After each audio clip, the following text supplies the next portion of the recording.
gamification has astounding potential in the education space. It seems obvious to combine gaming with education as children respond positively to fun. It is inevitable that there must be a redevelopment of the way in which education approaches the classroom, with the students being more tech-savvy and consequently responding to these modes of learning. Using gamified teaching methods allows students to develop soft skills that are not taught in traditional classrooms, such as collaboration and independent learning direction. Often, educational games also teach students skills that can be applied in real-life contexts. Gaming also offers motivation for students to learn through the embedded gaming component of leveling, instant gratification, and instantaneous feedback, providing a more engaging environment for learning and applying knowledge. Gamifying the classroom also presents a positive approach to experimental learning. This type of learning allows students to fail and try again, which traditional teaching methods stigmatize through their grading frameworks. Education adopting gamification cannot come without criticism. Fiscal costs of implementing these technologies are high, which presents a problem.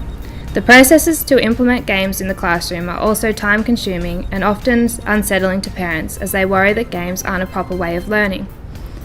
Ultimately, gamifying the classroom will revolutionize, restructure, and re-energize the education system. It's only a matter of time.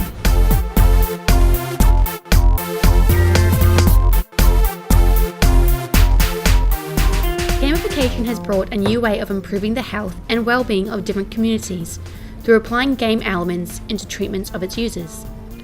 Through extensive research that has been currently conducted all over the world and that is currently implemented into society already, through applications on the iPhone and Android such as Foodish, which aims to keep track of the user's meals and to become more aware of what they are eating, and even entertainment games such as Nintendo Wii, which has been brought into senior citizens' housing to help improve physical and cognitive ability.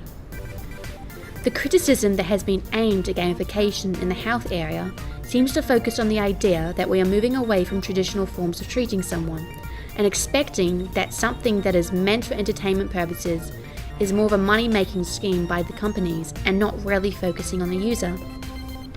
While perhaps that can be true, there is a lot of advanced research that has been conducted into applying game techniques into traditional methods, like how it can improve the notion of quantified self and self-improvement. For example, there is a game created for teenagers with depression to become more aware of what is happening to them and how they can improve themselves through positive thoughts. Gamification in the health industries has and will hopefully be seen in the future to improve the lives of society. Where technology is now a part of everyday life, why not implement it not only for entertainment purposes, but for lifestyle, self-improvement, and overall health?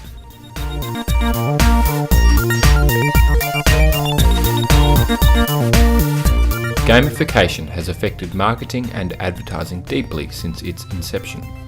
The way organisations and companies approach their marketing has shifted from a print, screen and audio media to a more subliminal and engaging platform.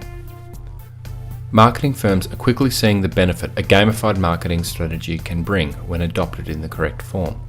Using intrinsic motivation to engage the user and encourage an increased usage of mobile application, web application, or an in-store expo has proven to connect to more users than the traditional forms of advertising. There are many positives a gamified service can bring. For example, increased online social interactions in Facebook, Foursquare, or Instagram, or increased debate on online forum posts. But unfortunately, these forms of gamification are few and are outweighed by the poorly conceived and poorly implemented masses. For example, the Nike Plus website does not advertise their shoes anywhere on the site. It accumulates your Nike fuel and engages the user to achieve their fitness goal. When done well, marketing, advertising, and gamification is a successful platform. When done poorly, it disengages the user and can turn them away from the product or the service.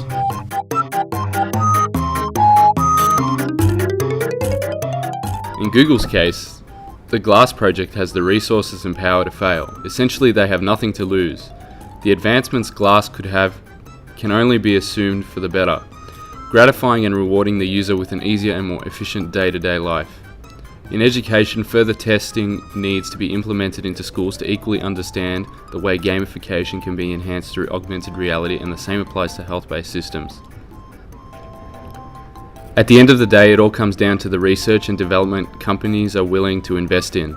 At the forefront, Google's mission and prime directive in the Glass project could open new doors into further app development for the future.